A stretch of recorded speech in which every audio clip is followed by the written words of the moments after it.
So what is mean by power?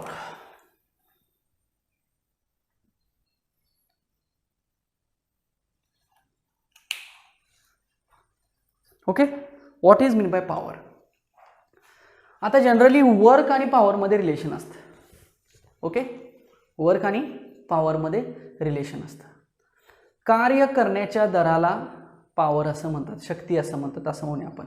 Okay, work upon time म्हणजे power. काय म्हटलं मी? Work upon time. So power can be defined as work upon time. This is the definition of the power. हीच power कशात measure केली जाते? वॅटमध्ये किंवा डब्ल्यूमध्ये. चालेल. हां, मग अशी तुम्हाला वर्कचं किंवा वर्क म्हणजेच एनर्जी आहे म्हटलं ना आपण. Work is nothing but energy. मग एनर्जी कशात मेजर केली जाते? जूलमध्ये असं लिहिलं तरी चालतं. आणि CGS मध्ये अर्ग असतं बघा. आता हे सगळं आपल्याला पहिल्या टॉपिकमध्ये येईल, युनिट्स अँड मेजरमेंटमध्ये. पण ठीक आहे, आता बघूया आपण युनिट्स आहेत हे. सो एनर्जी किंवा पॉवर असेल तर ती जनरली जूलमध्ये किंवा अर्गमध्ये मेजर होते, आणि पॉवर असेल तर ती वॅटमध्ये मेजर होते. बल्ब किती पॉवरचा आहे म्हणतो ना आपण, तर 3 वॅटचा आहे, 4 वॅटचा आहे. साऊंड सिस्टीम आमची 1000 वॅटची आहे. TV आमचा 100 वॅटचा असं म्हणतो ना आपण, बरोबर का? किंवा छोटा साऊंड आहे तो किती 2 वॅटचा आहे, 0.5 वॅटचा आहे, 1 वॅटचा असं म्हणतो ना. सो ते वॅट म्हणजे काय तर power. So power is nothing but work upon time. So work is nothing but, again आपण वर्कची डेफिनेशन सांगूया, पॉवर इंटू टाइम. चालेल का? मी वर्कलाच काय म्हणू शकतो? एनर्जी. सो एनर्जीची डेफिनेशन अशी होऊ शकते, पॉवर इंटू टाइम. चालेल का? सो एनर्जी डिफाइन करताना पॉवर आणि टाइमचं मल्टिप्लिकेशन करायचं, सिंपल. आता पॉवर कशात मेजर होते? वॅटमध्ये. टाइम कशात मेजर होतो? सेकंडमध्ये. सो एनर्जीचं युनिट अजून एक होऊ शकतं, वॅट सेकंड. चालू शकतं ना? नेक्स्ट, घरामध्ये लाईट असते आपल्या, आपण पॉवर म्हणतो त्याला. बरेचसे इन्स्ट्रुमेंट्स असतील आपल्या घरामध्ये, मोठमोठे बल्ब्स असतील, तर लाईट बिल कसं येतं? खूप जास्त येतं. आणि जर कमी इन्स्ट्रुमेंट, कमी अप्लायन्सेस आपण जर वापरले तर लाईट बिल कमी येतं. सो जे काही लाईट बिल येतं ते कुणावरती येतं? तर तुमच्या घरामध्ये असलेल्या एनर्जी कन्झम्पशनवरती येतं. Energy consumption. सो हे मग मी ह्यालाच फक्त म्हणतो एनर्जी कन्झम्पशन. काय म्हटलं मी? Energy consumption. एनर्जी किती कन्व्हर्जन झालं, खर्चिक झाली एनर्जी असं म्हणतो आपण, म्हणजे energy consumption. So energy consumption हे कुणावर डिपेंड आहे? पॉवरवरती डिपेंड आहे, टाईमवरती डिपेंड आहे. म्हणजे एखादा बल्ब जर तुम्ही किती वेळ वापरताय त्याच्यावरती काय डिपेंड आहे? एनर्जी कन्झम्पशन डिपेंड आहे.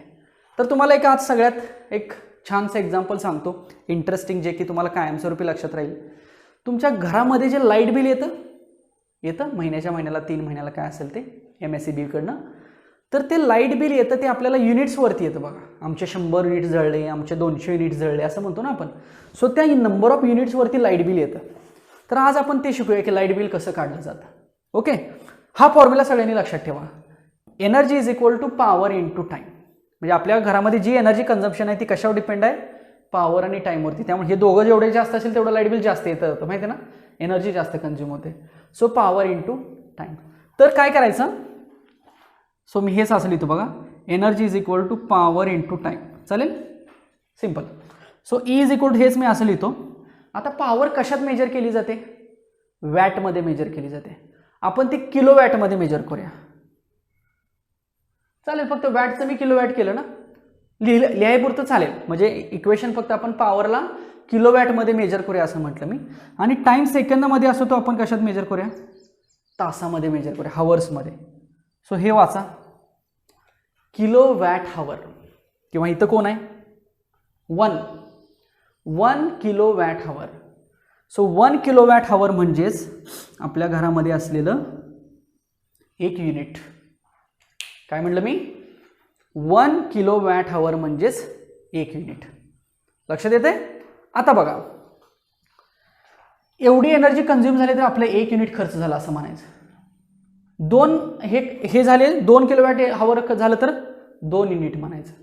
ओके, म्हणजे आता एक एक्झाम्पल घेऊया म्हणजे तुमच्या लक्षात येईल अजून एकदा की घरामध्ये आपल्या समजा काय काय आहे ते आपण कन्सिडर करूया आणि ते किती वेळ चालू आहे आणि ते किती दिवस चालू आहे. तर एका महिन्याचं आपण लाईट बिल काढूया थोडक्यात. बघा मी हा फॉर्म्युला ठेवतो असाच. तर तुमच्या घरामध्ये समजा 2 बल्ब आहेत, त्याची पॉवर आहे सपोज 100 वॅट इच. 2 बल्ब 100 वॅट इच. 1 TV 200 वॅट आणि काहीतरी 3 फॅन्स आहेत 40 वॅट इच. प्रत्येक फॅनचं वेटेज एवढं आहे, वॅटेज एवढं आहे पॉवरचं. एवढंच आहे आत्ता असं आपण म्हणूया उदाहरणासाठी. तुम्ही याच्या रिलेटेड कसंही काढू शकता. 2 बल्ब आहेत, प्रत्येक बल्बचं वेटेज किती आहे 10 वॅट. एक TV आहे, त्या टीव्हीचं वेटेज किती आहे पॉवर वेटेज 200. 3 फॅन आहेत, प्रत्येकाचं वेटेज किती आहे 40 आहे. मग तुम्ही 2 बल्ब साधारण एका दिवसाचं आपण बघूया किती वेळ चालू ठेवताय. 2 बल्ब काहीतरी सपोज 5 आवर. एक TV आहे 200 वॅटचा, तो साधारण तुम्ही 2 कार्यक्रम बघितले किंवा एक चित्रपट बघितला, एक पिक्चर बघितला, सो 3 तास TV चालू राहिला. 3 फॅन आहेत 40 वॅटचं, ते साधारण दिवसभर चालू होते 12 आवर्स म्हणूया आपण. चालेल का? लक्षात येते? हे एका दिवसाचं आहे आणि हे सगळं फॉर 1 डे. एक दिवस एवढं चाललेलं आहे सगळं. आता हे सगळं माहीत असतं ना आपल्याला. तुम्हाला बल्ब किती वॅटचा आहे माहीत असतो, तो मी तो किती वेळ चालू ठेवला हे माहीत आहे ना. कमी चालू ठेवा कमी लाईट बिल, जास्त चालू ठेवा जास्त लाईट बिल. हे एका दिवसाचं आहे. मग आधी एका दिवसाचं काढायचं, युनिट काढायचे पहिल्यांदा, नंबर ऑफ युनिट, आणि त्याला मल्टिप्लाय 30 करायचं आणि एका युनिटला किती रुपये खर्च आहे ते आपण मल्टिप्लिकेशन करायचं. सो हे सगळं तुमचं काय आहे कन्झम्पशन आहे असं म्हणूया आपण. सो चला टोटल कन्झम्पशन काढूया. इज इक्वल टू मी काय म्हटलं फॉर्म्युला किलोवॅट आवर आला पाहिजे. ओके. मग पहिला फॉर्म्युला आपला याच्याशी आपण तयार करूया बल्बची. मग आता बल्बसाठी कसं करायचं बघा. 2 बल्ब आहेत, सो 2 इंटू 100 वॅट आहे पण आपल्याला किलोवॅट घ्यायचं आहे ना. मग 100 वॅटचं कन्व्हर्जन किलोवॅटमध्ये करायचं. म्हणजे 100 watt is equal to how much kilowatt, हे शिकवलं मी तुम्हाला बरोबर ना. सो 100 इंटू 10⁻³ किलोवॅट, म्हणजेच थोडक्यात 1 2 3 0.1 किलोवॅट. बघा 100 वॅट म्हणजे 0.1 किलोवॅट. सो मी 0.1 किलोवॅट लिहिलं इथं. 5 तासाचं कन्व्हर्जन करायची गरज नाही, डायरेक्ट 5 दिलेलं आहे. सो हे कोणाचं झालं बल्बचं झालं. प्लस टीव्हीकडे यायचं. किती टीव्ही आहेत? एक टीव्ही आहे. इंटू वॅटेज किती आहे 200 वॅट म्हणजेच 0.2 किलोवॅट आहे आणि तास किती आहेत 3 आहेत. इथं जर सेकंद असते, मी म्हटलं की 10 सेकंदासाठी टीव्ही आहे, तर 10 सेकंदाचं कन्व्हर्जन तासामध्ये करायला लागलं असतं. प्लस हे कोणाचं झालं टीव्हीचं झालं. फॅन किती आहेत 3 इंटू फॅनचं वॅटेज किती आहे 40 वॅट आहे. सो हे किलोवॅट करा 1 2 3 0.04 येणार बघा. आणि किती तास चालू आहे ते 12 तास चालू आहेत. सो हे झालं फॅन्स. चला हे जर सगळं सॉल्व्ह केलं तर तुम्हाला काय मिळणार नंबर ऑफ युनिट्स मिळणार. नंबर ऑफ युनिट्स हे तुम्ही सॉल्व्ह करताय ॲज अ होमवर्क म्हणून. सो एनर्जी कन्झम्पशन किती मिळालं बघा EC म्हणतो मी. हे बघा हे मल्टिप्लिकेशन प्लस हे मल्टिप्लिकेशन प्लस हे मल्टिप्लिकेशन सध्या मोबाईलवरती करा, काही हरकत नाही. मोबाईलवरती हे करा हे करा हे करा, सगळ्यांची बेरीज करा. इथं काहीतरी आकडा येईल ना, याला म्हणायचं नंबर ऑफ युनिट्स. पण हे कुठले आहेत फॉर 1 डे. चालेल. Next energy consumption. हा जो काही आकडा येईल त्या आकड्याला इथं एक्स आलाय मी असं म्हणतो, तर ह्या एक्सला 30 न मल्टिप्लाय करा. हे कशासाठी निघेल फॉर 30 डेज. म्हणजे हे कंटिन्यू चालू आहे तुमचं 30 दिवस असं म्हणूया आपण. हे रोज 5 तास, हे रोज 3 तास, हे रोज 12 तास. मग असं 30 दिवस म्हटलं की ह्या एक्सला 30 न मल्टिप्लाय करायचं. मग हे झाले तुमचे, ह्याला वाय आलं म्हणतो आन्सर मी, तर हे झाले तुमचे नंबर ऑफ युनिट्स. मग काहीतरी एका युनिटला 5 रुपये खर्च आहे, तर मग बिल ह्या वायला 5 न मल्टिप्लाय करा, हे रुपीजमध्ये येणार आहे. जे काय आन्सर असेल तर तेवढं तुमचं बिल असेल. मग मला सांगा प्रत्येकजण आपल्या आपल्या घरामधलं बिल काढू शकतोय या कंडिशनवरून काढेल? जमेल का बघा. कारण तुम्हाला तुमच्या प्रत्येकाच्या घरामध्ये किती लाईट वापरली जाते हे सांगता येते. काय म्हटलं मी तुम्हाला प्रत्येकाच्या घरामध्ये किती लाईट वापरली जाते हे सांगता येते. म्हणून काय केलं बघा, आपण हे एनर्जी कन्झम्पशन काढलं. सो एनर्जी कन्झम्पशनसाठी आपल्याला पॉवर इंटू टाईमचं मल्टिप्लिकेशन करावं लागलं. मग पॉवर इंटू टाईममध्ये आपण काय केलं, पॉवर म्हणजे किलोवॅटमध्ये घेतली आणि टाईम म्हणजे हॉवरमध्ये घेतला, बरोबर. सो जी काही तुमची पॉवर असते, मग बल्ब असेल, फॅन असेल, टी व्ही असेल, इस्त्री असेल किंवा हीटर असेल किंवा कुठलंही एखादं जास्त वॅटेज असलेलं ॲप्लियन्स, एखादं इन्स्ट्रुमेंट असेल, तर त्याची पॉवर ही घेताना किलोवॅटमध्ये घ्यायची. मग काही काही पॉवर किलोवॅटमध्ये असतात बघा. आता हीटर असतो, हीटरची पॉवर कशात असते, 1 किलोवॅट, 2 किलोवॅट असते का, 1200 किलोवॅट म्हणतो ना आपण, किंवा 1.2 किलोवॅट, 1200 किलोवॅट नाही, 1.2 किलोवॅट किंवा 1200 वॅट म्हणतो आपण, 1000 वॅटचा आहे. सो 1000 वॅट म्हणजे 1 किलोवॅट. म्हणून ह्या आपल्या फॉर्म्युल्यामध्ये घेताना एक म्हणजे किलोवॅटमध्ये कन्व्हर्जन करायचं, भलेही तुम्हाला ते वॅटमध्ये दिलं असेल. तर आता इथं बघा, हे 100 वॅट म्हटलं होतं ना, सो याचं कन्व्हर्जन आपण किलोवॅटमध्ये केलं बघा. इथं कसं केलं हे तर मी सांगितलं, आणि हे कन्व्हर्जन मी आधी सांगितलं तुम्हाला मागच्या लेक्चरला, त्यात काही शंका असेल तरी पण विचारा. सो हे 200चं मी काय केलं, 0.2 केलं.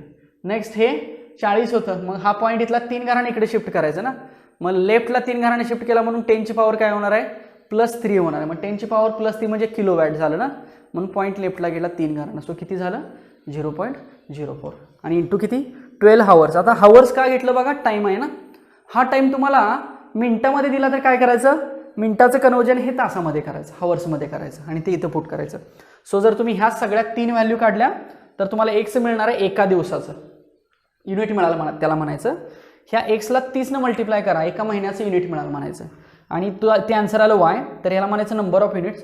आणि त्याला समजा 5 रुपयानं मल्टिप्लाय केलं का, तर एका युनिटची किंमत आपण किती घ्यायची, 5 रुपये घ्यायची. तर तुम्हाला टोटल बिल जे आहे, सो इथं मी म्हणेन total bill. So total bill किती मिळेल, वाय इंटू 5. म्हणजे वाय म्हणजे काय, 30 दिवसाचे नंबर ऑफ युनिट्स, आणि 5 म्हणजे काय, 5 रुपये.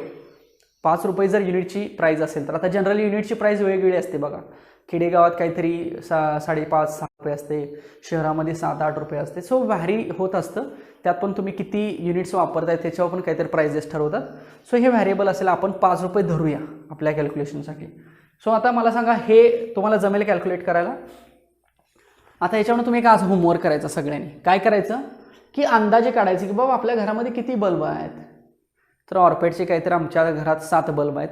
प्रत्येकाचं वेटेज एक अंदाजे घ्यायचं की प्रत्येकाचं वेटेज काहीतरी एक 25 वॅटचं आहेत. आणि ते बल्ब आम्ही दररोज किती वेळ लावतो, साधारण सकाळी 1 तास 2 तास म्हणूया, आणि रात्री एक 5-6 तास जास्त वेळ लागतो ना, मग टोटल 8 तास लागतात. सो इथं 8 घ्यायचं. आमच्या घरामध्ये समजा 1 टीव्ही आहे, 2 टीव्ही आहेत, 3 टीव्ही आहेत, 10 टीव्ही आहेत आमच्या घरामध्ये. सो इथं 10 टीव्ही घ्यायचं. सो टीव्ही एकच असेल, 2 असतील ना फार फार तर. सो टीव्ही, त्या टीव्हीचं वॅटेज एक अंदाजे घ्या. तो टीव्ही साधारण किती तास चालतो दररोज माहीत असतं तुम्हाला. तर सकाळी काहीतरी घरी मी अभ्यास करत नाही, मी टीव्ही बघतो सकाळी, सो तो टायमिंग घ्या. दुपारी मी अभ्यास करत नाही, टीव्ही बघतो, तो टायमिंग घ्या. संध्याकाळी मी अभ्यास करत नाही तर टीव्ही बघतो, तर तो टायमिंग घ्या. सो ते टायमिंग टीव्हीचं तुम्ही इथं घ्यायचं. सेम तसं फॅन असतील तुमच्या घरामध्ये, बल्ब, हीटर असेल, हीटर सकाळी काहीतरी चालत असेल, फ्रीज असेल. ओके. सो हे सगळं जर तुम्ही असं कॅल्क्युलेट करायचा प्रयत्न केला तर डेफिनेटली तुम्हाला काय मिळणार आहे, तुमच्या घरामध्ये किती बिल येतं. हे तर आता प्रॅक्टिकल झालं ना ॲप्लिकेशन. सो याच्यावरून तुम्ही सांगू शकता की तुमच्या घरामध्ये किती बिल येतं किंवा एनर्जी कन्झम्पशन किती होते. सो याच्यावरून आपण काढू शकतो. ओके. सो हे एक आन्सर तुम्ही सॉल्व करा. 2 क्वेश्चन तुम्हाला झाले बघा. आता हा तुमचा असेल पहिला क्वेश्चन की ज्याच्यामध्ये तुम्ही याचा आन्सर फाइंड करायचा आहे. आणि दुसरा क्वेश्चन तुमच्यासाठी असेल, तुमच्या घरामध्ये काय काय यातलं यूज केलं जातं. फॉर एक्झाम्पल असं, आणि एक अंदाजे बिल काढा. तो आकडा आणि तुमचा खरोखर येणारा बिल मॅच होत आहे का बघा. त्यासाठी तुम्हाला स्टॅटिस्टिक योग्य माहीत असणं गरजेचं आहे. म्हणजे हे जर 5 रुपये असेल इथं, तर तुमच्या MSVBचा दर कसा आहे बघा एका युनिटाचा, तर तोही दर इथं तुम्ही घेतला तर तुम्हाला जवळपास ॲक्युरेट आन्सर मिळेल असं मला वाटतं. Okay. So this is about the energy consumption. Okay.